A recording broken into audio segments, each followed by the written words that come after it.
Muchas gracias a todas y todos por estar aquí atendiendo este seminario. Muchísimas gracias a la doctora Katia por la invitación, a Conchita y a Connie por la hospitalidad.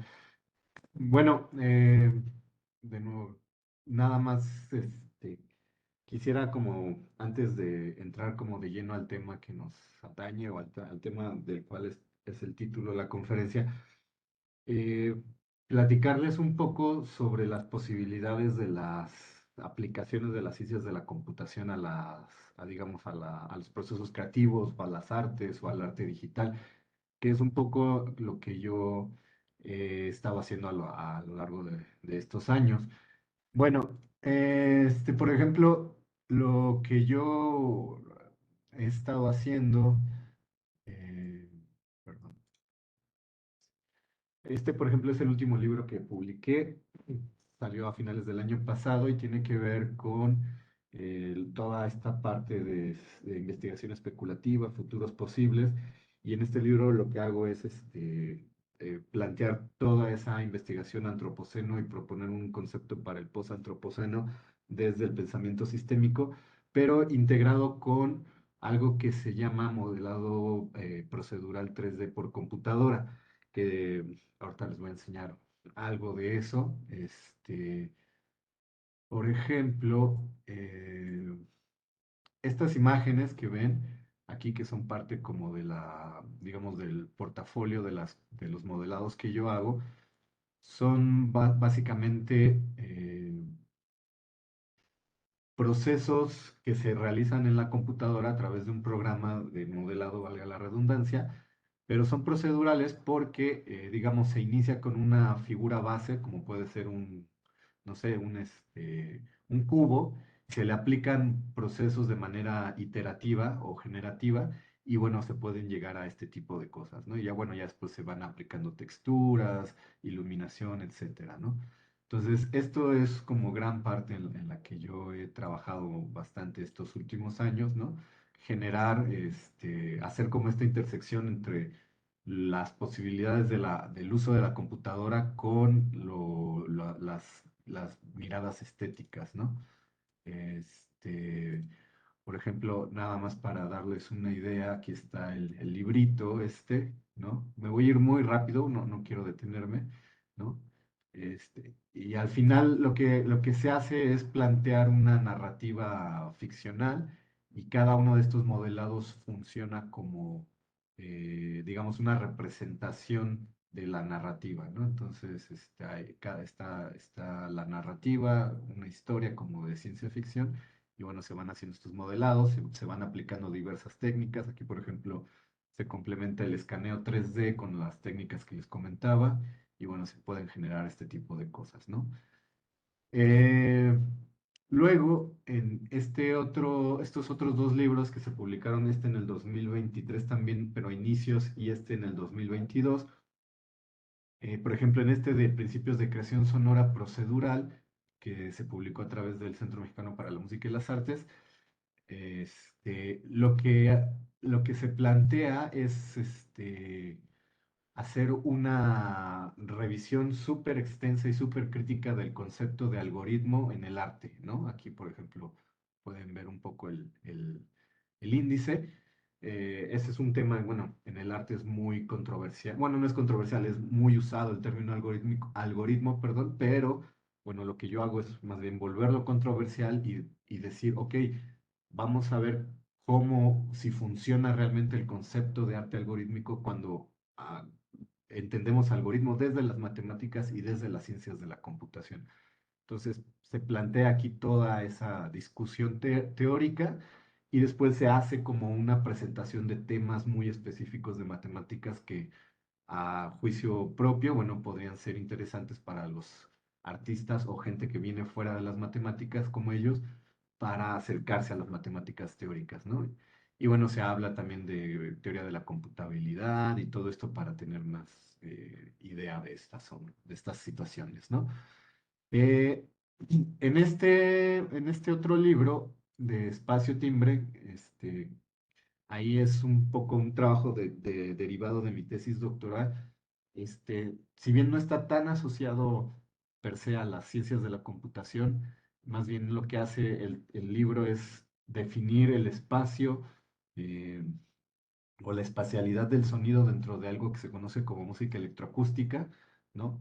A partir de las matemáticas, de las ciencias de la percepción, de lo psicoacústico y demás, y propone una metodología computacional simple para poder hacer clasificación del espectro, ¿no? Y aparte, en su relación con el espacio. Entonces, pues son ejemplos en los cuales las ciencias de la computación, en cierto modo, se intersectan con la parte, digamos, con el campo creativo, ¿no? Estos dos libros que fueron anteriores a estos, se publicaron en, en coordinación con otros dos colegas de aquí, de la UAM Lerma. Y bueno, aquí se habla en este que tiene que ver más también con las ciencias de la computación, pero desde la parte más bien de la inteligencia artificial general y desde esta parte como más, digamos, teórica. Nada más les quiero mostrar rapidísimo este es el capítulo que yo escribí.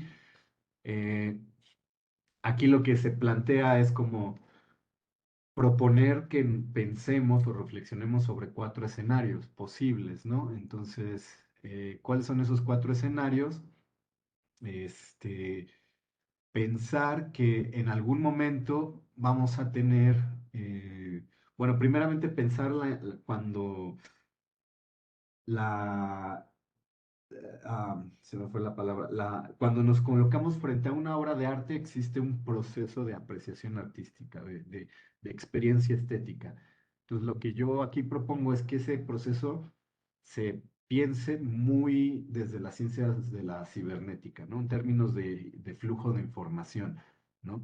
No tanto para cuantificarlo, sino más bien como para entenderlo desde esa parte mucho más técnica, por así decirlo. Y a partir de esa definición, entonces, pensar cuatro escenarios posibles. Este, Estos cuatro escenarios, bueno, se hace todo un desarrollo, una propuesta teórica para llegar a este punto, pero donde quiero llegar es al momento en el que eh, se propone que pensemos, bueno, ahorita tenemos una obra de arte humana y un espectador humano, ¿no? O una obra de arte de autoría humana y un espectador humano. Ahora, el segundo escenario que en ese momento se proponía era, bueno, ok, un espectador humano o un espectador humano de este lado, perdón, y una obra de arte de autoría IA, ¿no? ¿Qué sucede con ese flujo de información cuando la obra de arte ya no es de autoría humana, sino ahora es de autoría computacional artificial?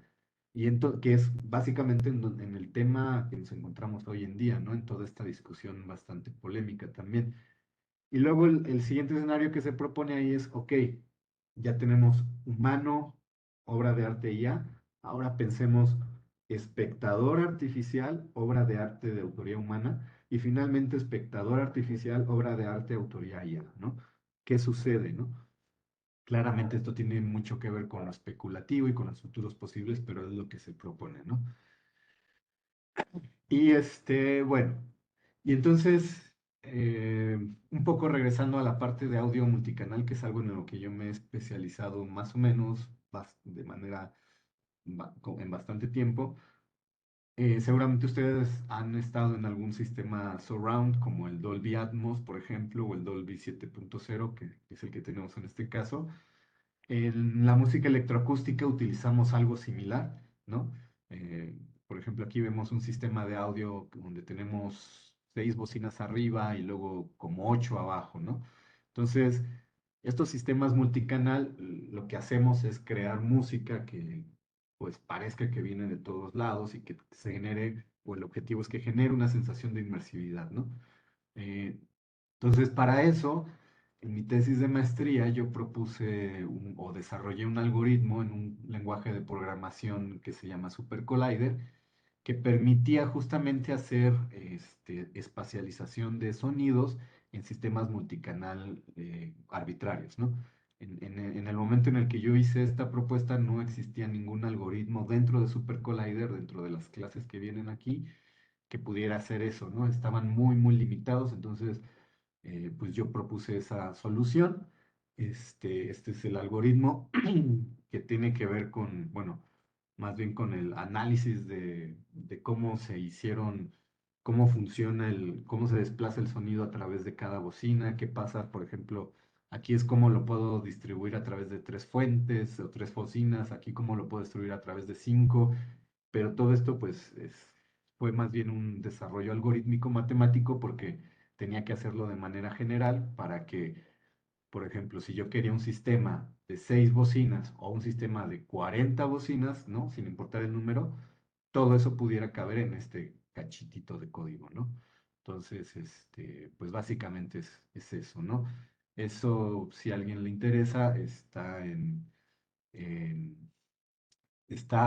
se publicó también, no solo en la tesis de maestría, sino también se publicó en este journal de Corea, ¿no?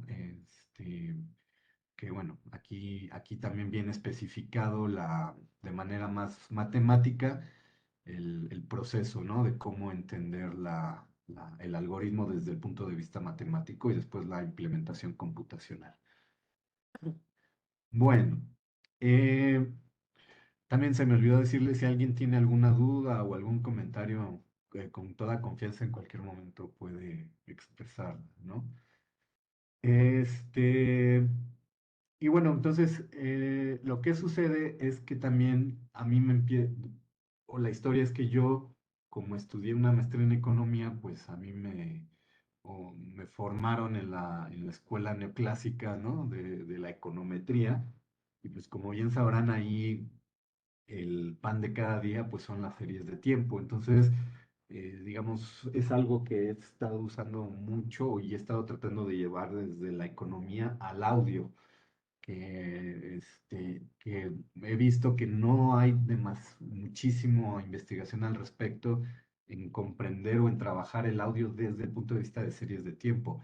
Sí la hay desde el punto de vista del procesamiento de señales, lo que se conoce como DSP, pero digamos eso sí se relaciona, pero no está no es tanto esto, ¿no? En el DCP, como bien saben, se trabajan con transformadas de Fourier y, bueno, análisis de Fourier y todo ese tipo de situaciones, ¿no? Entonces, ¿cómo lo pensé yo para poder hacer o para poder generar esas propuestas? Bueno, la primera manera era trabajar lo que se conocen como descriptores de audio. Aquí, por ejemplo, solo les estoy poniendo uno de los más famosos, que son los conocidos como los coeficientes Mel, cepstral en la en la escala Mel, ¿no? Eh, Estos coeficientes, que son alrededor de 16 coeficientes y de los cuales solo se toman algunos para fines prácticos, lo que hacen es darnos una representación espectral del sonido, pero en relación a cómo se percibe por el oído humano, ¿no? Entonces son unos coeficientes bastante utilizados por esa misma situación, ¿no? Porque hacen una representación bastante fidedigna de cómo el oído percibe el contenido tímbrico de un audio, ¿no? Este, entonces, pero hay muchos.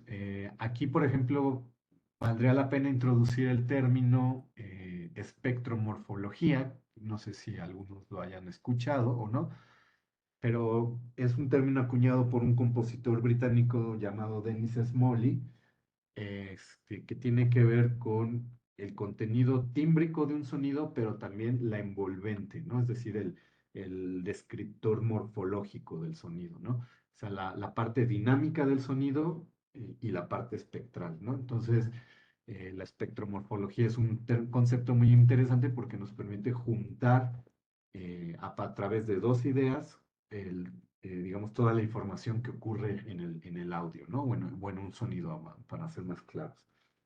Entonces, eh, lo que yo trabajaba, por ejemplo, en este caso, era esta primera, digamos, metodología computacional, en donde, bueno, pues yo decía, ok, vamos a obtener los descriptores de audio más básicos, ¿no? ¿Cuáles son? Bueno, pues son estos. El ZCR, que es el Zero Crossing Rate, o cada cuánto la señal pasa por el cruce del cero, ¿no? El RMSE, que es la energía media, ¿no? De la señal, que está muy asociado no directamente al volumen, pero sí a la amplitud de la onda y a qué tanto nosotros escuchamos esas variaciones a través del tiempo, ¿no? El ancho de banda espectral, el flujo espectral y el contraste espectral, ¿no? Obviamente todos estos tienen que ver con el timbre o con lo espectral y estos tienen que ver con la dinámica o el volumen, ¿no? Entonces, lo que yo proponía en ese momento, hace algunos años, ¿no? Era una metodología muy sencilla y la idea también era que fuera muy simple, no quería meterme en ese momento con cosas demasiado complicadas de inteligencia artificial. La idea era generar una metodología que fuera eficiente y que fuera sencilla, ¿no? Entonces, lo que yo usé en ese momento era, o la propuesta era trabajar las series de tiempo y hacer alineación mediante el GKM, el Global Kernel, con K-medios, y después generar clustering a partir del K-vecindades, ¿no? Eh, en ese momento, hasta donde yo pude investigar, no había ninguna metodología similar, perdón, porque lo que todos hacían, o lo que la mayoría de la gente hacía, era esto, déjenme explicarles. Por ejemplo, esta es la serie de tiempo del parámetro ZCR, ¿no? De dos objetos sonoros o dos muestras de audio, ¿no? Entonces, eh, aquí podemos ver entonces cómo va, digamos, cuál es la dinámica de este descriptor a través del tiempo, ¿no? Para este sonido y para este otro sonido. Entonces, como se hace tradicionalmente en el MIR, que es o Music Information Retrieval, que es un área muy extendida para analizar audio y de donde se obtienen justamente los descriptores, pues es que simple y llanamente se agarra la media, ¿no? O la desviación estándar.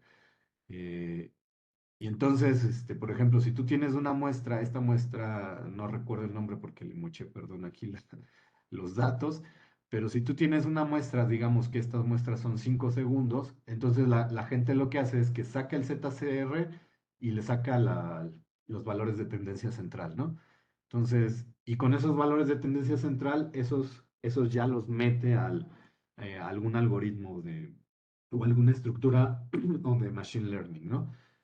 Entonces, pues como podemos ver, las medidas de tendencia central difícilmente, o a mi parecer o a mi juicio, difícilmente podrían tener una representación de lo que realmente está sucediendo, ¿no? En todas estas variaciones. Y esto es mucho más claro, por ejemplo, en el contexto, insisto, que yo trabajo, que es de la música electroacústica, porque en la música electroacústica, ahorita les pondré un ejemplo nada más para que tengan idea, los sonidos, digamos, son muy complejos desde el punto de vista tímbrico y además van cambiando de manera, o sea, son muy dinámicos, van cambiando de manera muy dinámica. Entonces, a mi parecer o a mi juicio, tomar la media o las medidas de tendencia central para series de tiempo tan complejas, pues sí generaba, o sea, sí genera resultados y genera resultados, digamos, en cierto modo admisibles, pero no capturan toda esta dinámica, ¿no? Y entonces, al menos para mí, era una pérdida de información o un outlier tomar esas medidas, ¿no? Entonces, lo que yo proponía en ese momento era, bueno, trabajar con series de tiempo, ¿no? Y a través de una metodología que les voy a contar muy rápidamente. Claramente, por ejemplo, supongamos que esta es una serie de tiempo de un sonido de, no sé, digamos, 2 minutos, ¿no? Recuerden que pues en el audio lo que hacemos es samplear, ¿no? O sea, tomamos como fotos de la onda, ¿no? Y la vamos reconstruyendo, ¿no? Ese es el principio básico del sampling, ¿no? Entonces, son muchísimas observaciones. Si lo pensamos en términos de series de tiempo, ¿no? Son muchísimas observaciones del orden arriba de 30, 50, 100, 200.000 observaciones, ¿no? Por cada uno de los parámetros y ahora multiplíquenlo por el número de samples, por ejemplo, que estamos analizando, ¿no? Entonces, la información pues se extiende y como bien saben, pues una de las cosas que siempre se recomienda en minería de datos o en análisis preexploratorio de datos, pues es tratar de mantener tu dataset controlado, ¿no? Eh, entonces, pues la idea que yo proponía en ese momento era hacer un resampling de la serie de tiempo en sí. ¿Y cómo lo pensaba yo? Bueno, yo decía, ok, aquí tenemos nuestra serie de tiempo original, que es digamos, este es para el RMCE, ¿no? Esta es la serie de tiempo de RMCE de una muestra de audio. Listo. Entonces, la pregunta es, ¿cómo puedo hacer esta serie de tiempo más pequeña sin que yo pierda la información más relevante de la misma, ¿no? Y entonces, lo que en ese momento a la solución a la que yo llegué era dividir la serie de tiempo en chunks o windows, ventanas, ¿no? Hacer ventanas, ¿no? Hacer un subsampleo, digamos, y luego tomar el máximo o la media de esa ventana, ¿no? Y rehacer la serie de tiempo con esa parte, ¿no? En ese momento yo no estaba tan metido con la parte del deep learning, pero pues es claramente cómo funciona el pooling en una red de convolución, ¿no? Ya sea el max pooling o el average pooling, ¿no? Y luego, no solo eso, pero, por ejemplo, en términos, digamos, en términos fundamentales, lo que interesa en realidad es la forma de la serie de tiempo, ¿no? Por ejemplo, todas estas pequeñas variaciones más bien son ruido, ¿no? O sea, en realidad lo que me importa es esta forma, ¿no? Entonces, para poder también de nuevo, con el fin de disminuir o de hacer un suavizamiento de los datos, lo que yo hacía no solo era eso, sino pasar la serie de tiempo eh, convertir la serie de tiempo a través de un envolvente de Hilbert mediante filtros Butterwood de tipo A, que seguramente los conocen, ¿no? Entonces, por ejemplo, esta es la serie original, este es la serie ya subsampleada con el filtro Butterwood. Como se pueden dar cuenta, todas estas pequeñas variaciones ya no aparecen porque está suavizada por el filtro y por la envolvente de Hilbert. Y luego esta es la comparación, ¿no? De esta con esta, ¿no? Entonces, claramente visualmente son muy, muy similares, pero obviamente no puedo decir, bueno, véanse en la figura que son muy similares. Lo que hacía era, el siguiente paso era compararlas ahora a través de una métrica y pues seguramente como todos saben, la métrica más usual para comparar series de tiempo y aún así la más efectiva, a pesar de que tiene ya bastante tiempo, pues es el DTW, o sea, el Dynamic Time Warping, ¿no? Entonces, este, aquí tenemos otro ejemplo de cómo se podía subsamplear la serie de tiempo, es lo mismo que acabo de explicar, ¿no? Y y después también proponía un segundo método, ¿no? O sea, por ejemplo, para muestras todavía más pequeñas, por ejemplo, lo que yo decía, bueno, es vamos a calcular los onsets de la serie de tiempo y resampleamos a través de los onsets. Es decir, los onsets son estos picos, ¿no? O sea, uno pone, por ejemplo, en la serie de tiempo, ay Dios, por ejemplo, uno pone un threshold, ¿no? Supongamos que este es el threshold y todos los picos que sobrepasen el threshold, bueno, se van a contar como onsets, ¿no? Y entonces lo que yo decía era, bueno, calculemos esos picos y hagamos una interpolación lineal, o sea, después de hacer el resampleo de los picos, hagamos una interpolación lineal y eso nos va a dar una representación eh, mucho más resumida de la onda, ¿no? Entonces, esa era la propuesta.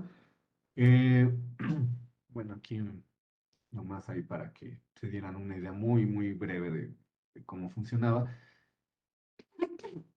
Y entonces la idea justamente era que ya que estaban este, ya que estaban resampleadas todas las series de tiempo de todos los descriptores que les platicaba, ¿no? El ZCR, el RMCE, los descriptores espectrales, etcétera.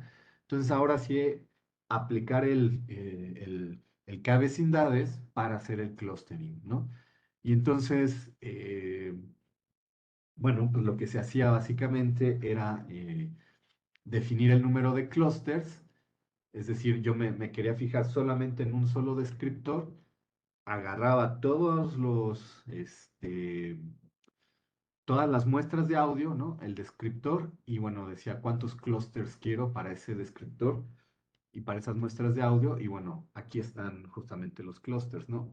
Cada una de estos colorcitos es una muestra de audio diferente y entonces en los resultados pues los agrupaba de manera bastante aceptable, como pueden ver, ¿no? O sea, estos tienen formas, las formas son muy parecidas de cada clúster, ¿no?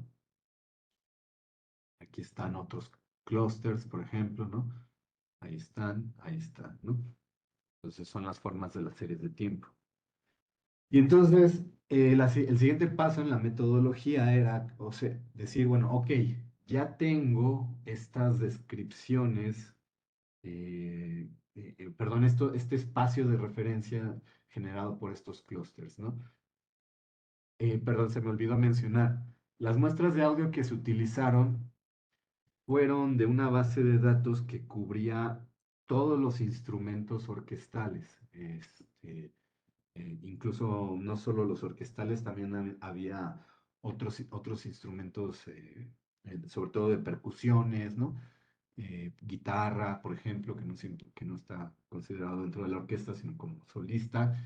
Entonces, claramente estaban divididos por alientos, maderas, cuerdas, metales, etcétera, ¿no?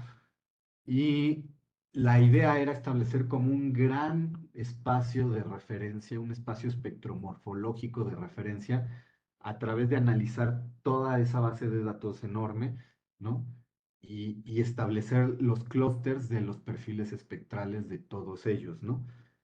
¿Por qué? Porque la apuesta era que entonces yo tenía este gran espacio espectral ya con los clústeres definidos y los perfiles espectromorfológicos de los instrumentos, de todos los instrumentos orquestales, y en el momento en el que yo metiera un sonido externo, ¿no? Entonces, la idea era que la computadora o la metodología me pudiera asociar probabilidades de estar más cerca de qué clúster, ¿no?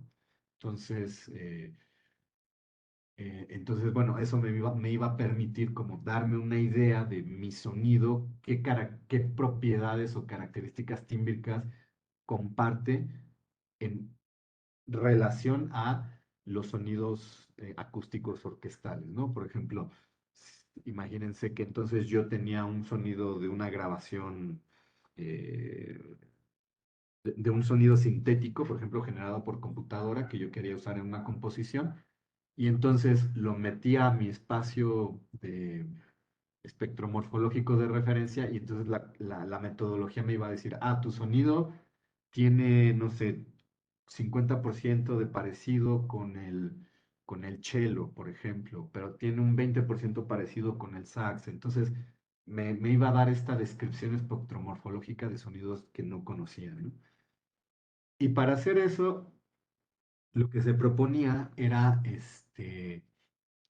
generar baricentros con la métrica euclidiana, ¿no? Y luego establecer bandas LB-Keoff. No sé si todos conozcan estos algoritmos. No son muy complicados, de hecho son muy sencillos, ¿no? Pero el punto es este. No sé si alcanzan a ver esto. A ver, déjenme ver si les puedo poner esto. Recuerden, este es, por ejemplo, el clustering. En este caso, por ejemplo, es el ZCR para el saxofón, ¿no? Entonces, traten de. A ver, déjenme ver si hay una más simple. Ok, esta, por ejemplo, ¿no?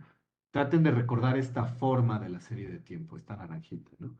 Entonces, esa es una serie de tiempo. En este caso es para un contraste espectral, no importa el descriptor ahorita. Esta es una serie de tiempo, así se ve un descriptor de un audio, ¿no? Entonces, Lo que se hace entonces es que se calcula el baricentro de todos estos clústeres, de todos los elementos de este clúster, para obtener una sola serie de tiempo representativa del clúster. No sé si me explico. Entonces, voy a calcular el baricentro de todos estos elementos de este clúster y obtengo una serie representativa. Y luego calculo el baricentro de todas estas series de tiempo de ese clúster y obtengo otra serie representativa. Y entonces termino con una serie de tiempo que es un baricentro que representa a cada uno de los clústeres que estoy obteniendo, ¿no? Ahora, claramente, eh, esa representación, pues, es una métrica euclidiana y tiene sus pros y sus contras, ¿no?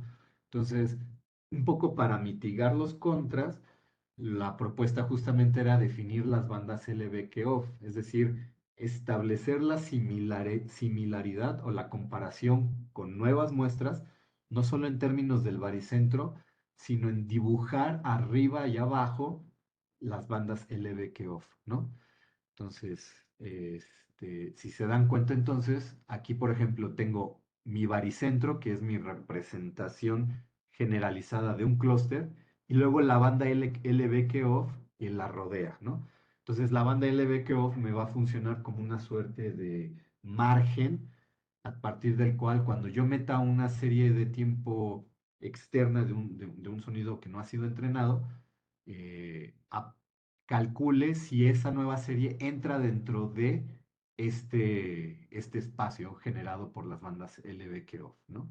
Entonces, así es mucho más sencillo establecer, digamos, la similaridad con nuevas series de tiempo observadas. Y entonces aquí también se alcanza a ver, aquí ya se representa más bien, ya no, ya sin el baricentro, sino ya más bien como área, no sé si se alcanza a ver. Entonces, son el área definida por las bandas LBO de arriba, superior, y la banda LBO de abajo, ¿no?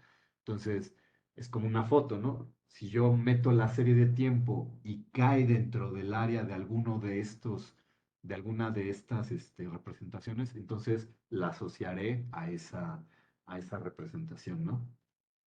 Entonces, bueno, aquí creo que se ve también más claro el área con su baricentro y las áreas, ¿no? También. Bueno. Bueno, aquí está la parte de los LVOQ-off, por si alguien no había escuchado hablar de ellas. Justamente aquí está. Aquí se toma cualquier serie de tiempo y se le calculan las bandas LV de arriba y las bandas LV de abajo, ¿no? Entonces, como pueden ver, es básicamente establecer métricas euclidianas, ¿no? A partir de estas diferencias. Entonces, ok. Bueno. Entonces, esa fue digamos, de los primeros acercamientos ya, digamos, ya más formales al uso de series de tiempo o implementados para audio, ¿no? Y entonces, lo siguiente bueno, pues, claramente todos conocen cómo trabajan las CNN, ¿no? Pero quizá, y eso lo digo, quizá algunos no sepan que justamente eh, partiendo del principio básico de las redes de convolución, ¿no? Mucha gente, o bueno, no mucha gente, algunos investigadores han propuesto hacer análisis de audio a través de imagen. ¿Y cuál sería la representación más visual del audio? Pues básicamente son los espectrogramas, que son estas cositas que tenemos aquí, que son representaciones de la energía espectral en cada frecuencia o en cada región frecuencial. Este, y entonces lo que hacen es justamente sacar los espectrogramas, ya sean lineales o con la escala MEL que vimos al inicio, ¿se acuerdan? Que platicábamos de los coeficientes MEL, de los espectrales, ya sea a través de espectrograma con dBs o espectrogramas con escala MEL, y tratarlos como si fueran imágenes, ¿no? Y entonces aplicar el principio básico del de los kernels de las redes de convolución a cada una de estas imágenes y entonces generar clasificación a partir de estas imágenes, ¿no? Entonces, por ejemplo, aquí, no sé, creo que no se alcanza a ver, pero por ejemplo aquí dice eh, aire acondicionado, drilling, que es como taladrar, creo, ¿no? O sea, son distintos sonidos. Entonces, aquí claramente es aprendizaje supervisado, ya tienes todo un etiquetado, ¿no? De las muestras previamente. Y entonces, estos nuevos sonidos, cuando los ingresas a la red de convolución, bueno, la red te dará a través de la softmax la probabilidad de que caiga en alguna de las categorías del etiquetado previo, ¿no? Ok, este es como, digamos, otra representación de esto mismo que acabamos de ver, ¿no? Aquí, por ejemplo, se ve la arquitectura de una red de convolución más o menos simple, ¿no? O sea, podemos ver el número de kernels, bueno, obviamente es un max pooling, la capa del dropout, tenemos tres capas perdón, sí, tres capas de convolución antes de entrar a la parte del MLP, ¿no? Y bueno, aquí ya justamente tenemos nuestra salida, ¿no? Entonces, más o menos es así como lo hacen, tiene muy buenos resultados, funciona muy bien, entonces es una, digamos, es una alternativa que ha funcionado para clasificación supervisada, eso es importante decirlo, ¿no? Bueno, aquí están otra vez los substrales como para recordar. Vean, aquí justamente se representan los espectrogramas, pero ahora en la escala MEL, ¿no? Entonces, eh, entonces lo que yo he estado trabajando, ¿no?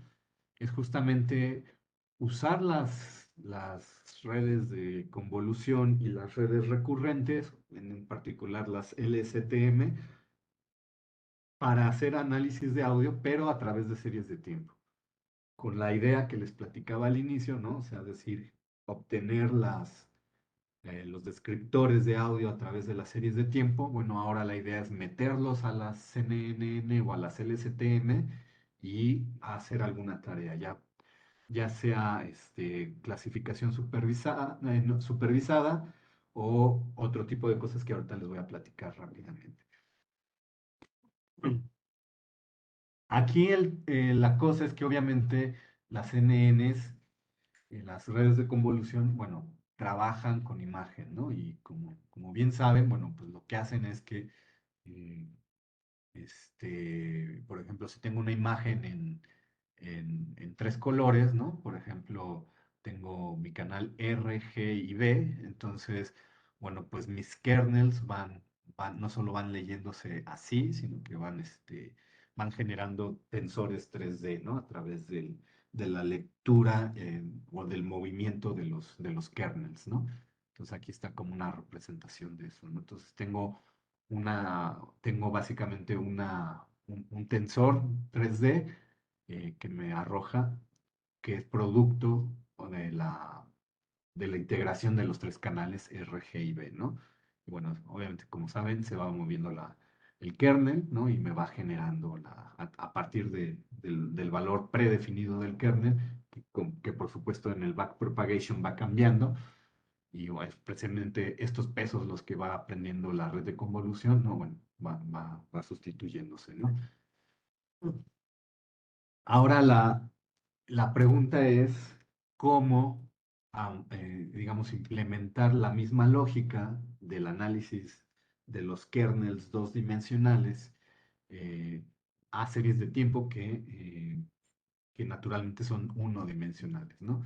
Y bueno, por supuesto, hay arquitecturas de CNNs unidimensionales, pero no es tan inmediato, digamos, la parte del preprocesamiento y la parte de generar la data o organizar la data en el input shape adecuado, ¿no? Eh, eso lo vamos a ver ahorita. Bueno, entonces, digamos, la primer parte para hacer eso, ¿no? Es se los voy a platicar muy rápidamente. Aquí, por ejemplo, les voy a platicar así muy de contando, ¿no? Eh, la primer parte tiene que ver con, bueno, obtengo aquí más bien estoy analizando un solo audio. En este caso estoy analizando un solo audio, nada más para hacer como la muestra de cómo es el proceso, ¿no? Déjenme enseñarles el audio, bueno, más bien el data frame.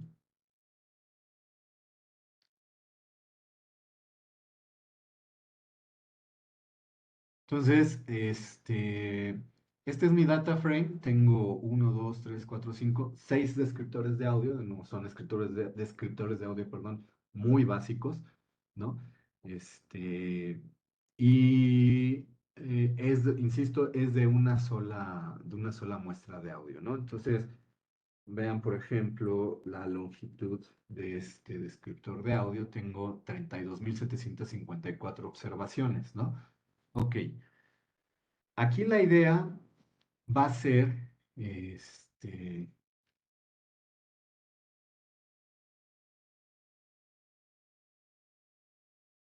aquí la idea va a ser considerar esto como una serie multivariada, ¿no? Entonces, como una sola serie multivariada. Entonces, es una serie de tiempo de 30 y tantas mil observaciones y de seis features, ¿no? De seis características. Ahora, para poder meterla tanto al LSTM como al CNN, hay que hacerlo a través de ventanas, ¿no? Que sería el equivalente a los kernels o a los batches, perdón, ¿no? Que se meten en la CNN de 2D, ¿no?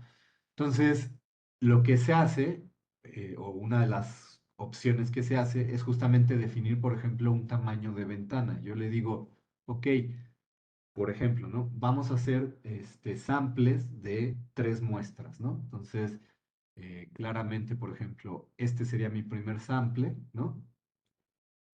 O este es un sample, por ejemplo, y luego de aquí a acá es otro sample, ¿no? Y luego de aquí a acá es otro sample, ¿cierto? Perdón, se me olvidó preguntar, ¿cuánto tiempo tenemos? Nada más para ya no... Un poquito más de una hora, entonces todavía nos queda. Ok, muchas gracias. Entonces, el truco aquí, digamos, es justamente hacer o diseñar una rutina, ¿no? Que pueda hacer en inglés es windowing, no sé cómo sería la traducción en español, ¿no? Pero entonces, por ejemplo, mi primer sample es pero mi segundo sample va a ser es decir, hay un overlap, ¿no? Mi tercer sample va a ser Entonces, voy tomando fotos, ¿no? En overlap de todas las muestras de audio. Entonces, me va para justamente obtener una forma de tensor tridimensional, ¿no? Ahorita les voy a decir eso. Aquí la cosa es que, bueno, por ejemplo, yo puedo hacer overlaps de una muestra por una muestra, ¿no? Entonces, por ejemplo, si yo defino que mis samples sean, en este caso ahora, por ejemplo, de 8 muestras o de 8 time steps, entonces mi siguiente sample iría del 1 al 9, ¿no? Y luego este va del 1 al 10 y así, etcétera, ¿no? Pero ¿qué pasa si yo le digo, ¿sabes qué? Por ejemplo, y esto ocurre sobre todo en el caso de las LSTM, ¿no? Si yo le digo, ¿sabes qué? Necesito que el overlap no sea de uno en uno, sino a lo mejor si yo estoy tomando una muestra de 8 que sea de 4 en 4, ¿no? Entonces, en ese caso, mi primer muestra es esta, pero mi segunda muestra va a ir acá, ¿no? Y mi tercer muestra va a ir así, y así sucesivamente, ¿no? Entonces, hay muchas maneras de definir el sampleo, ¿no? Y va a depender de de qué tanto detalle queramos que la red aprenda, ¿no? O se fije, ¿no? Ok, entonces, Eh, una de las principales eh, o más usados procesos que se utilizan eh, para el análisis exploratorio de datos, ¿no? Como bien saben, pues es el análisis de tendencia y de todas estas cosas, ¿no? Entonces, por ejemplo, esta es la serie de tiempo del RMS. ¿Sí están viendo la grafiquita, perdón? No, no se ve la gráfica. ¿La gráfica no se ve? No. A ver.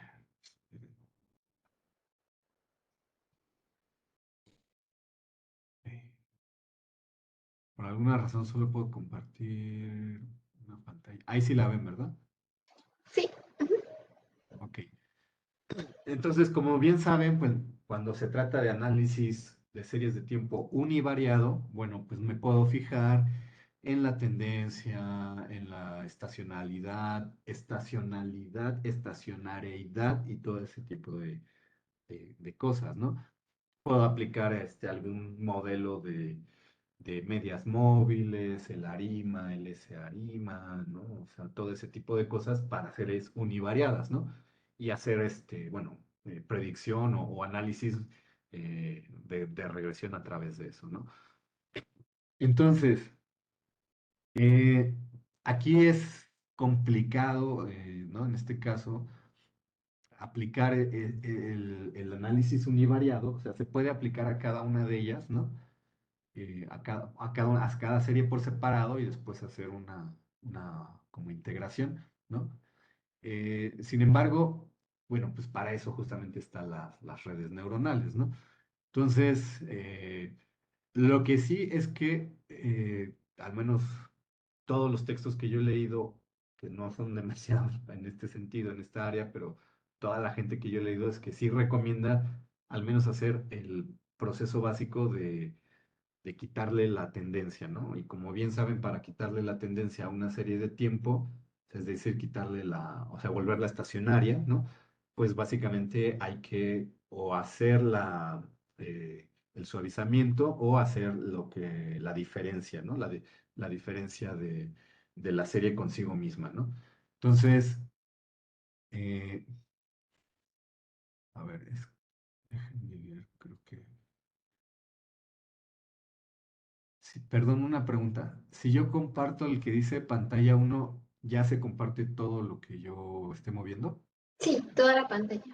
Ah, ok, ok, ok. Entonces, creo que así va a estar mejor.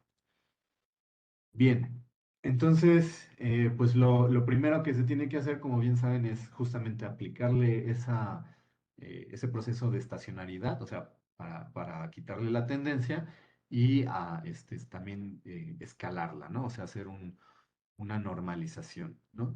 Entonces,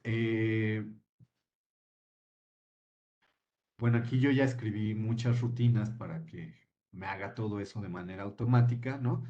Y entonces, por ejemplo, este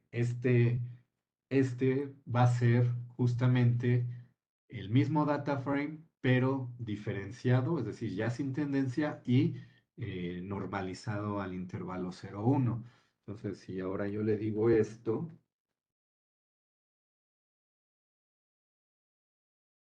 ahí sí ven mi grafiquita que sale.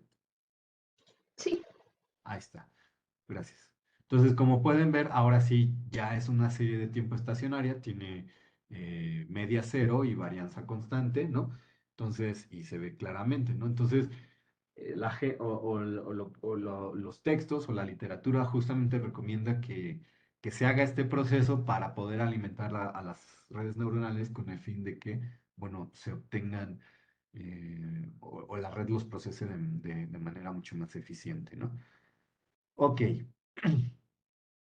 Entonces, bueno, lo siguiente es hacer el paso que les decía de hacer el sampleo a través de ventanas, ¿no? Como si fueran los kernels, ¿no? O sea, sería el equivalente a generar los kernels en las de convolución de dos dimensiones, ¿no? Y bueno, pues para eso justamente yo me hice esta rutinita que precisamente resuelve eso que comentábamos al inicio, ¿no? O sea, a través de hacer estos, en realidad el cálculo viene con esto, ¿no? Es esta parte del cálculo. Esta rutinita me va a permitir justamente hacer ventanas del tamaño que yo quiera con el overlapping que yo quiera, ¿no? Entonces, pero además también me va a permitir en esta rutina pequeña, me va a permitir hacer justamente, definir, por ejemplo, también si yo quiero, no sé, usar, por ejemplo, hacer análisis de, ¿cómo se llama? Se me olvidó. Cuando tienes una variable, cuando tienes un conjunto de variables explicativas y una variable reactiva, ¿no? Entonces, por ejemplo, supongamos que yo quisiera analizar el ZCR como variable reactiva y analizar todos estos como variable explicativa. Entonces, esta rutinita también me permite hacer ese subsampling, ¿no? Entonces, me va a regresar el valor de X y el valor de Y, ¿no? Entonces, bueno, pues ahí si a alguien le interesa y le parece útil, con mucho gusto se las puedo pasar. Eh, bueno, entonces aquí ya tengo un ejemplito nada más para, digamos, para no tardarnos tanto. En este caso, por ejemplo, yo llamo a mi rutina y le digo que justamente me haga el subsampling de mi data frame, que ya vimos que es el que ya está sin tendencia y normalizado, ¿no? Me haga ventanitas de 30, o sea, cada sample es de 30. Aquí sí un overlapping de 1, ¿no? Esto es un parámetro extra para controlar esto que les decía, ¿no? Y esto también es para definir si yo quiero hacer esto que les decía de definir una variable reactiva y todas estas explicativas o de agarrar todas estas como una sola serie multivariada, ¿no? Entonces, como yo voy a tratar en este ejemplo muy particular, es en tratar esta serie multivariada y alimentar a la LSTM como si fuera, y por eso lo pongo entre comillas, como si fuera a hacerme predicción. Es decir, la serie multivariada después de entrenarla, perdón, la LSTM después de entrenarla, me podrá predecir el siguiente sample, ¿no? O sí, el siguiente sample eh, a través de haber analizado toda la serie de tiempo multivariada de estos 6 elementos, ¿no? Bueno, y entonces, bueno, esta es otra rutina, otra función que escribí para poder tener como todo muy claro, ¿no? Después de hacer el train split y todo, o sea, ya tengo mi, mi data X, mi data Y, o sea, mi target y mi fuente, y hago el splitting de entrenamiento, validación y testeo, ¿no? Y esta pues, función, bueno, me permite calcular o me muestra rápidamente, ¿no? Las formas perdón, las dimensiones de cada uno de las arrays, ¿no? Entonces, vean, tengo el array de entrenamiento, en el X es 3 dimensional, entonces me dice que tengo 24.543 samples o ventanas, donde cada ventana tiene 30 observaciones o time steps y cada una de estas 30 observaciones o time steps tiene 6 features, ¿no? Que es precisamente lo que estamos haciendo acá. Entonces tengo 30 observaciones, 6 features y tengo 24.000 y tantas de esas 30 ventanitas, ¿no? Que están traslapadas con una diferencia de una observación, ¿no? Y bueno, el Y, pues es básicamente la misma idea, solamente que obviamente ahí tengo completas las observaciones sin las ventanitas, ¿no? Esta es la validación X, validación Y, testeo X, testeo Y, ¿no? Muy bien. Y entonces, pues lo que hago es justamente definir un LSTM, ¿no? Aquí, por ejemplo, yo también definí una función en el que yo le puedo dar el número de unidades para cada capa y en la capa densa, ahorita lo vamos a ver el modelo, y bueno, me va a arrojar el checkpoint del modelo y el modelo en sí, ¿no? Entonces, ese modelito, por ejemplo, está aquí. En este caso, digamos, después de hacer varias pruebas, al parecer, hasta ahora lo que estuve entrenándolo para este ejemplo, pues funcionaba bien con tres capas de LSTM, ¿no? Tres capas, lo que le llaman stack, o sea, agrupadas o así, ¿no? Con su capa de dropout intermedia entre cada una de ellas, ¿no? Y una capa de dropout entre la primer capa densa y la capa de salida, ¿no? Este, aquí, bueno, quizá no sé si valga la pena, ya es muy especializado, pero es interesante que este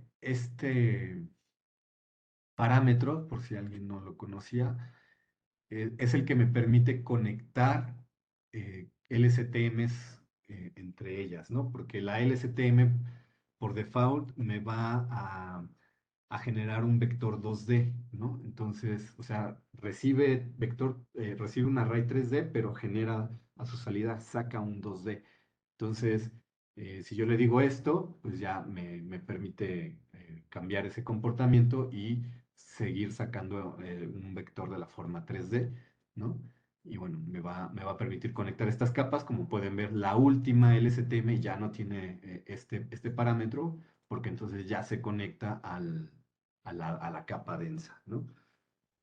Eh, entonces, digamos, yo ya lo entrené para no perder tiempo. Y por ejemplo, ya también corrí las predicciones para los distintos grupos de datos, ¿no? Y bueno, ahorita vamos a ver esta parte, nada más quería comentarle. Ah, bueno, este de predicciones, que también es una rutinita ahí que yo escribí para poderme ahorrar muchas cosas, pues lo único que hace es correr la predicción con la data que le doy y generar data frames para poderlos después maniobrar, ¿no? Eh, entonces, vean, por ejemplo, yo le voy a decir que me plotee las predicciones y los testeos, perdón, las predicciones, sí, perdón, del testeo y los valores actuales del testeo, por ejemplo, ¿no? Entonces yo le digo esto, y le digo esto, ¿no? Ahorita nada más quiero del cero al punto 2, al punto 2 de la longitud del original, ¿no? Y entonces, no sé si alcanzan a ver las grafiquitas. Este, sí, gracias. Entonces, las naranjitas son las actuales y la azulita es la predicción, ¿no? Entonces, como pueden ver, tiene un muy buena, o sea, captura muy bien los patrones, ¿no? La LSTM. Vean, este es para uno de un future, que es el ancho de banda espectral. Este, por ejemplo, es para el centroide espectral, ¿no? Eh, Esta, por ejemplo, es el spectral flatness, perdón, la traducción se me va.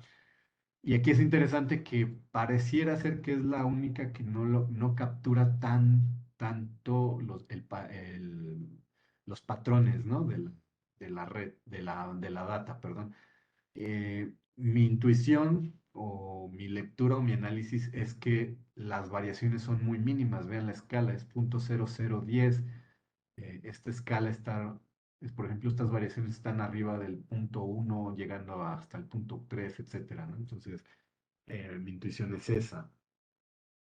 Este, y bueno, aquí están los de los otros descriptores de audio. Claro, aquí seguramente la pregunta que todos se están haciendo en este momento es qué tanto esta red ha hecho overfitting o no, dado que está capturando demasiado preciso, ¿no? Muchas variaciones.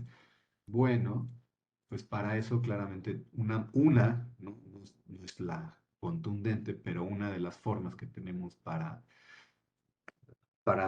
saber eso, bueno, pues es también es otra rutinita que escribí para tener todo rápido, pues es el Van Loss y el Accuracy Loss, ¿no? Bueno, en este caso no es Accuracy, perdón, nuestra métrica es el RMSE, el Root Mean Squared Error, ¿no? Y como pueden ver, pues a través de este modelo fue entrenado con 30 épocas. pas- eh, Podríamos pensar que son poquitas, pero de nuevo, después de hacer varias pruebas y después de consultar incluso al chat GPT y hacer algunas ahí consultas con la poca literatura que hay, eh, para, digamos, el tamaño del dataset, pues 30 épocas no pueden ser suficientes, ¿no? Entonces, como podemos ver, convergen o van decreciendo, tienen un comportamiento de decrecimiento, entonces pareciera que tanto para la medida de loss como para la métrica, pues hay un comportamiento adecuado de la red, ¿no? Entonces, bueno, es esa parte. Y como yo les comentaba al inicio, bueno, hace un ratito, pues en realidad el objetivo no es tanto predecir las series de tiempo. Sí se podría hacer, por ejemplo, se podría hacer una predicción, ¿no? Que me diera una predicción a través de ciertos samples de lo que aprendió de esa muestra de audio en particular y a través de eso a lo mejor hacer una reconstrucción de la data, ¿no? Es un camino más difícil, pero podría ser una opción. Aquí quiero hacer un paréntesis. Recuerden que los features que estamos analizando son descriptores de audio, o sea, son descriptores a nivel espectral y a nivel morfológico, o sea, de dinámica. Pero, por ejemplo, si hiciéramos algo, entre comillas, mucho más simple, como por ejemplo analizar, eh, a ver, déjenme verlo rápido para que se vea un poco el ejemplo hacia dónde quiero ir.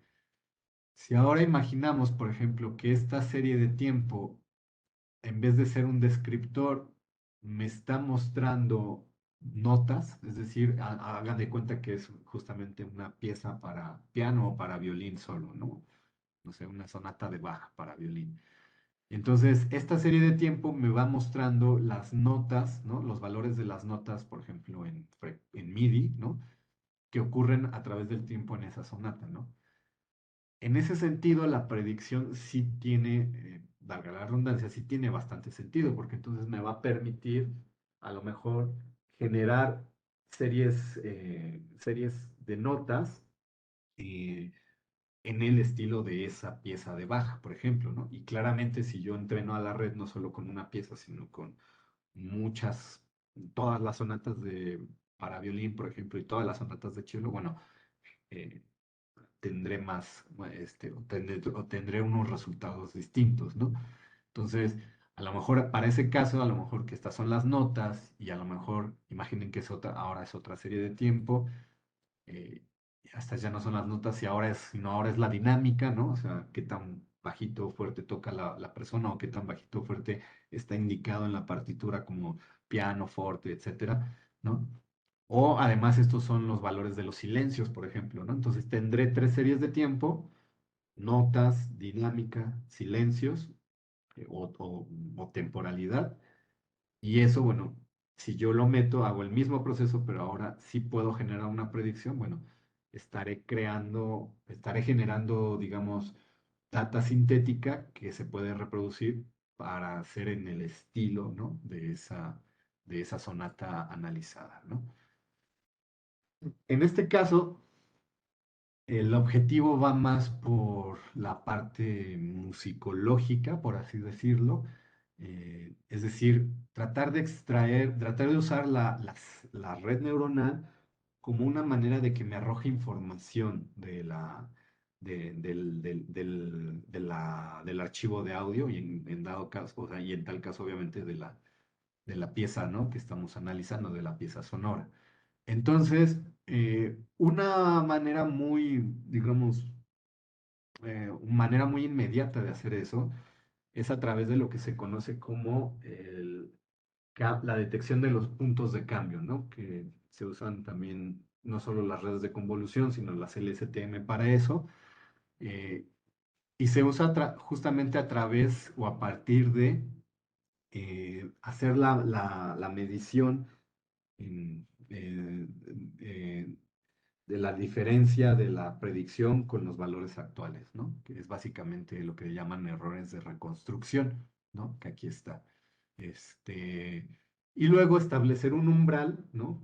Un umbral o un threshold y decir, si los errores sobrepasan este threshold, entonces lo podemos considerar como un punto de cambio, ¿no? Entonces, por ejemplo, aquí yo ya también escribí esta rutinita. Entonces, si yo testeo esto,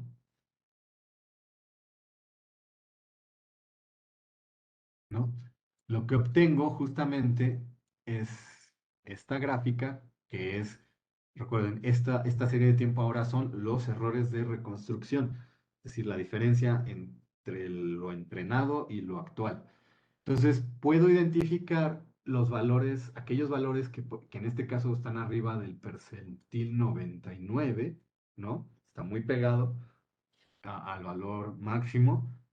Y entonces esos puntos me van a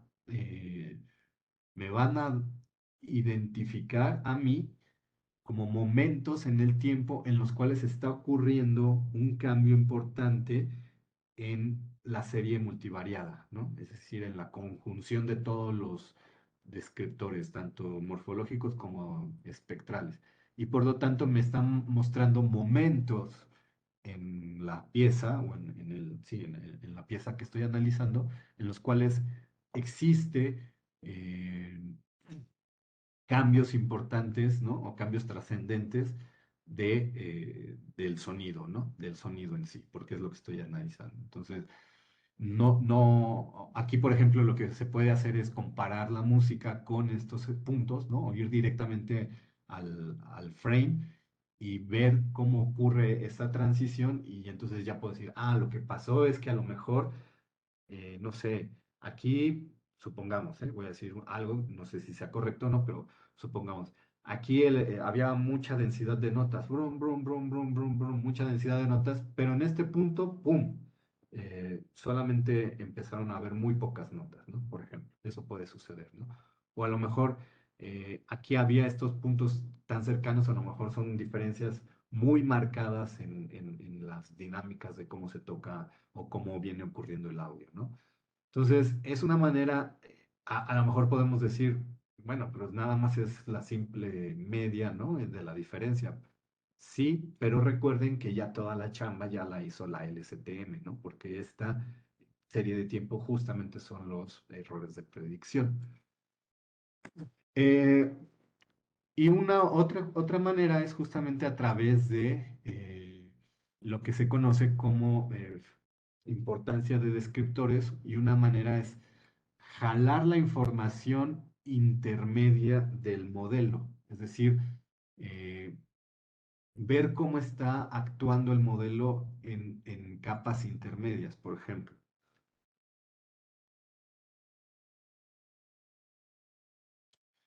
Este es el resumen de mi modelo, ¿no? Entonces yo tengo mi primera LSTM de entrada, mi dropout, y ya se acuerdan, ¿no? Que lo hicimos. Eh, entonces, lo que la gente dice es que, bueno, te puedes fijar no en la salida final, sino en la salida de las capas intermedias, ¿no? Y ver justamente cómo está, qué importancia le está dando esa capa, ¿no? Esta capa a los datos, ¿no? A cada uno de los descriptores. Entonces, bueno, se calculan esas capas. No quiero torturarlos con unas instrucciones, pero al final, me puede dar una relación así, ¿no? Y entonces, esto es una manera de entender cómo las capas están midiendo la importancia de cada uno de los descriptores para poder hacer la predicción, entre comillas, ¿no? La predicción final, ¿no? Entonces, vean, aquí pareciera ser o bueno, no pareciera, la importancia mayor la tiene el RMSE, seguido al parecer del roll-off, luego del centroide espectral, y el que tiene menor importancia es el spectral flatness, ¿no? Entonces, esto lo que me indica es que el RMS es el que contribuye en mayor medida a la predicción general de ese audio, ¿no? En relación a todos los demás o al conjunto de descriptores, ¿no? Entonces, ya para, digamos, también ya para no hacer esto demasiado colgado, ¿no? Únicamente, por ejemplo, y esto quizá lo hice al revés porque esto iba al inicio, ¿no? Pero es interesante hacer como un análisis exploratorio multivariado desde las técnicas tradicionales de análisis de series de tiempo, ¿no? Para darnos una idea de cómo está nuestro dataset, ¿no? Entonces, por ejemplo, aquí podemos calcular las matrices de correlación con algunos de los métodos que seguramente todos conocen, ¿no? El Sperman, el Pearson y el Kendall, que el Kendall es de los que más se usan, ¿no? Entonces, por ejemplo, no sé si ven aquí mi, mi mapa de calor de la matriz de correlación. Entonces, de este mapa de calor, bueno, lo que puedo ver es que el RMS con el spectral flatness es el que tiene mayor correlación negativa en este caso, ¿no? Y el spectral centroide con el spectral roll-off es el que tiene mayor relación, o sea, ellos dos tienen la mayor relación positiva, ¿no? Entonces, pareciera ser que hay una mayor relación entre el RMS y el spectral flatness negativa, es decir, que mientras uno disminuye, el otro aumenta, ¿no? Y positiva, ¿no? Es decir, que mientras uno disminuye, el otro disminuye y viceversa, mientras uno aumenta, el otro aumenta, ¿no?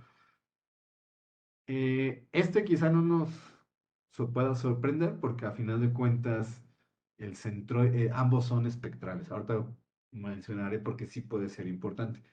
Pero vean que lo interesante es con que el RMSE sí tiene una correlación negativa con el flatness espectral, ¿no? Entonces, es decir, ese tipo de cosas, ¿no? Que uno no pensaría, o uno intuiría más bien, o uno pensaría de manera intuitiva, perdón, esa es la palabra, que uno pensaría de manera intuitiva, aquí podemos probarlo o refutarlo, ¿no? Entonces, un descriptor que es de dinámica está afectando a un descriptor que es espectral y viceversa. Entonces, pues eso es digamos, un primer vistazo interesante que podemos obtener del dataset, ¿no? Eh, ¿Y qué más? Bueno, podemos hacer la causalidad de Granger, ¿no?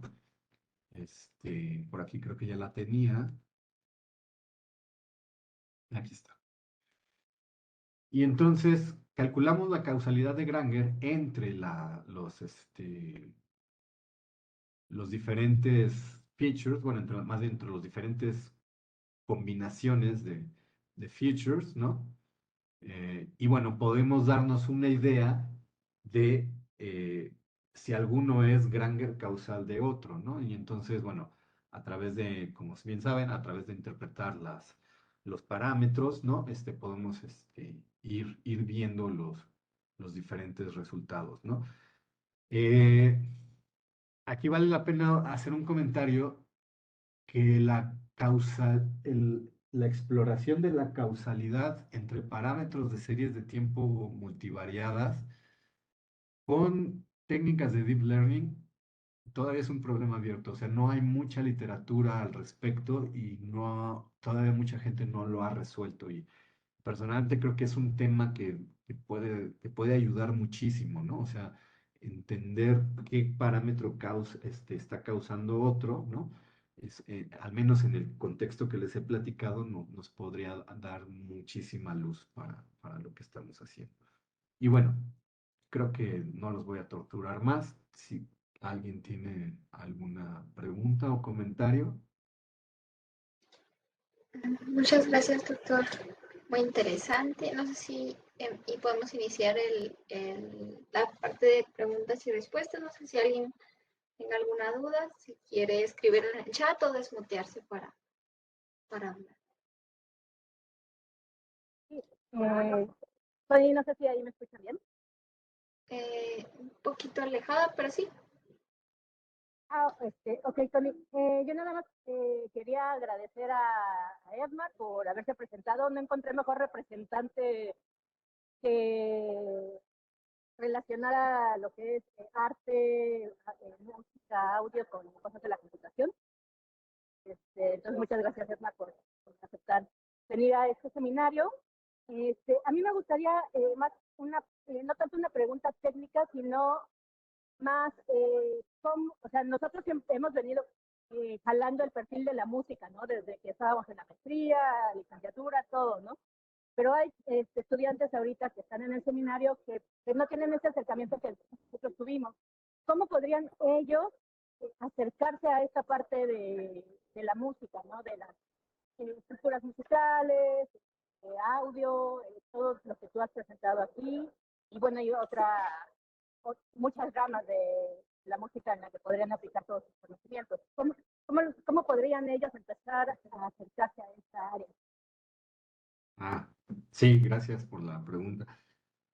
Pues, definitivamente, pues, primero sí sería acercarse como a alguien, ¿no? Más especializado. Por ejemplo, ustedes si son estudiantes de doctorado, pues se pueden acercar a la doctora Katia para poder que los oriente. Creo que puede sonar muy simplista, pero sí es muy importante que se acerquen a alguien porque es bien difícil perderse. Esa es la razón, ¿no? O sea, si uno dice, no, pues yo voy a investigar por mi cuenta, se va a dar uno de, porque es un mundo inmenso.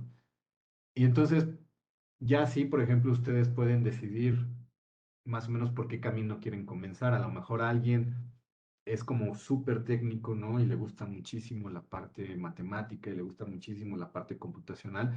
Yo les recomendaría que se fuera metiendo más en la parte del DSP, por ejemplo, del procesamiento digital de señales, ¿no? O a lo mejor alguien dice, no, es que a mí sí me gusta más bien como la parte musical, ¿no? O sea, me gusta la música, me gusta como la apreciación musical, me gustaría saber más de como de las tradiciones musicales y eso, pero relacionado con la computación. Bueno, esa es otra área, entonces a lo mejor se pueden ir a la parte de composición electroacústica, de investigar cómo se hace música con la computadora, ¿no? Déjenme, perdón, si me dan 2 minutos, yo prometí ya no torturarlos más, pero si me dan 2 minutos, les puedo mostrar justamente el ejemplo de música electroacústica, nada más para que no quede en el aire, ¿no? De, pues, este señor habla de música electroacústica y no sabemos a qué se refiere, ¿no? Entonces, a ver si ahora se escucha. Sí. Eso. La voy a poner en el fondo, nada más para que escuchen un cachito.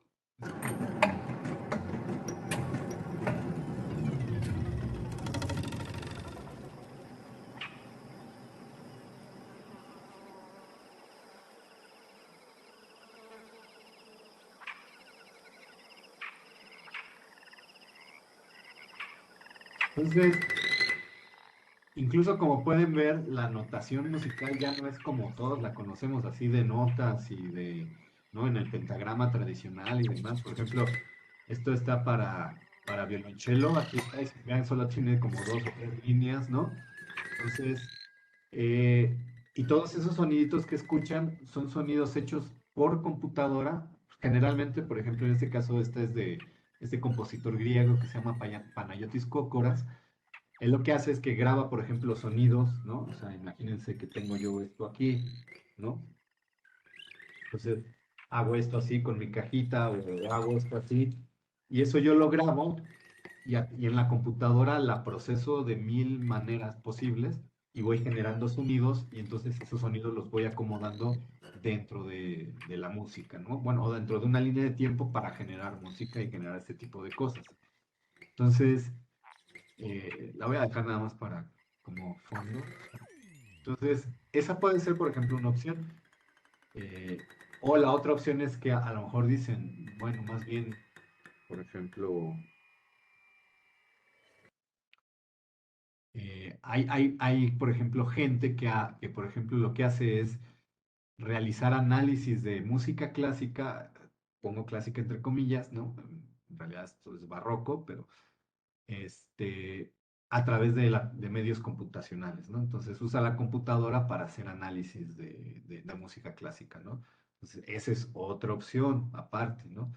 Entonces, les digo, insisto, el campo es extensísimo, o a lo mejor alguien dice, no, pues yo sí quiero generar, por ejemplo, aplicaciones de inteligencia artificial, pero ya aplicaciones para la música, ¿no? Entonces, por ejemplo, la otra vez estaba viendo a ver si me aparece, que está impresionante.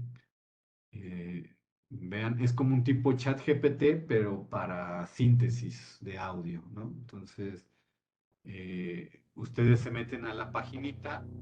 Get ready.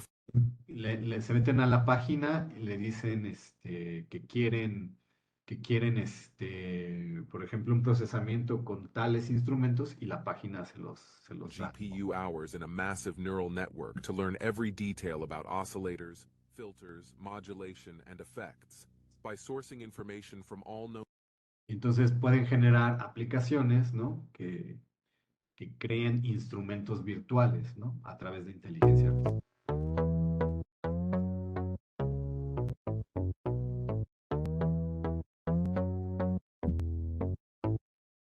Entonces, por ejemplo, ¿no? Ese sonido, el timbre de ese sonido fue creado a través de la red neuronal, ¿no? Lo cual es bastante impresionante. Pero, o sea, bueno, no sé si respondí la pregunta, ¿no?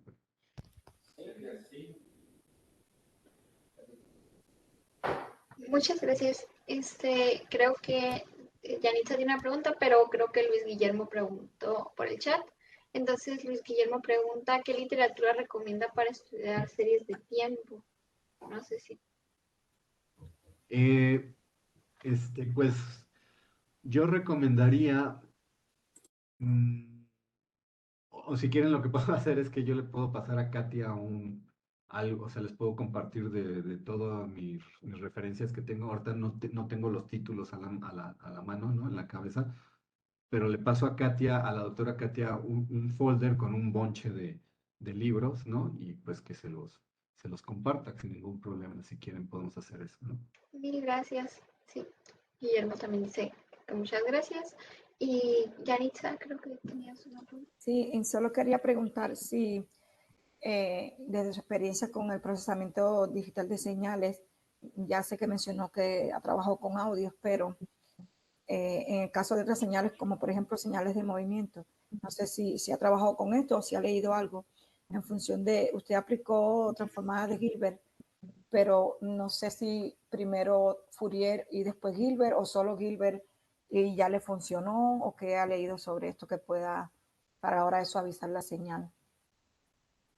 Eh, sí, muchas gracias por la pregunta. Cuando aplicamos Hilbert, ya viene digamos, ya viene de la señal hecha, del sampleo a través de la de la short, de la SFT, ¿no? De la Short Fourier Transform.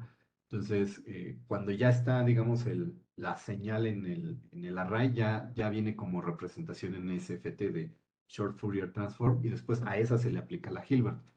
Eh, Cuando tú mencionas de movimiento, ¿a qué te refieres? A ver, yo estoy trabajando específicamente relacionado con el sonido, pero lo que estoy es buscando sincronización de movimiento con sonido. Y aunque hay diferentes literaturas y diferentes modos de hacer, sí vi una literatura que trabajaba esto en el caso de la evaluación del movimiento, sería específicamente en función de la aceleración o la velocidad. Pero para suavizar ese tipo de señal, trabajan primero Fourier y después le aplican Gilbert, pero sería lo mismo que usted está mencionando anteriormente. Es decir, que no modificaría el audio, sino la señal que estoy trabajando no es sobre el audio, sino sobre el movimiento, pero es más o menos en función de la señal, digo que sería más o menos aplicar lo mismo, ¿no? ¿Por movimiento te refieres movimiento corporal, así con sensores de tracking? Sí. Ah, ok. Ah, ya. Sí, sí, puede ser eso. Justo con series de tiempo hay un ejemplo muy práctico que le llaman Human Recognition HCR, es el HCR, es Human algo Recognition Movement, que justamente es un dataset que le pusieron distintos dispositivos a distintas personas y bueno, van captando la información, ¿no? Entonces, eso yo lo he visto que lo han entrenado con redes neuronales y con convoluciones y con autoencoders y han generado buenos resultados para clasificación, ¿no? Entonces, no sé si por ahí pueda ser. Ok, muchas gracias. No sé si alguien más tiene alguna otra pregunta. Yo tengo una. Sí, estos ejemplos que nos mostraba de la clasificación de audio con series de tiempo y CNN están basados principalmente en, bueno, vi que en CNN tienen sonidos naturales como de aire acondicionado, que no son de instrumentos, y en series de tiempo tienen como más de instrumentos. ¿Existe una diferencia al momento de clasificar audios, que haya una preferencia dependiendo del tipo de audio que hay? En realidad, creo yo, no es de preferencia, en realidad es de disposición de datos. Por ejemplo, el dataset que les mostré, que es un dataset público con el que se alimentan las de convolución, pues es un dataset enorme, o sea, son Sí. muchísimos, no me acuerdo, o sea, es muy grande, no sé si son 60,000 muestras, algo así, pero ya viene etiquetado, ¿no? Y creo yo, o también, no solo yo, creo que mucha gente que se dedica a eso, piensa que uno de los grandes problemas del aprendizaje supervisado, pues justamente es tener el dataset ya etiquetado, ¿no? Entonces, eh, en ese sentido, por ejemplo, lo que yo les mostraba con los instrumentos, ¿no? Perdón, de orquesta, pues es que eh, ya había como esta clasificación de categorías, ¿no? A través de los instrumentos. Si bien no era aprendizaje supervisado, pero ya tenías el espacio de referencia, ¿no? Entonces, definitivamente, pues, el problema siempre es tener un dataset lo suficientemente grande y que esté etiquetado, ¿no? Ese es siempre uno de los principales problemáticas, creo yo. Ok, muchas gracias. No sé si alguien más tiene alguna otra pregunta. Bueno, voy a proceder a leer la constancia que dice: el Centro de Investigación Científica y de Educación Superior de Ensenada otorga el presente reconocimiento al doctor Esmar Soria por impartir el seminario Aprendizaje Profundo y Series de Tiempo para el Análisis Sonoro Musical. Entonces, muchas gracias. No, muchísimas gracias a ustedes por la paciencia, muchas gracias a la doctora Katia por la invitación y a ti y a Conchita por todo el apoyo. Muchas gracias. Gracias.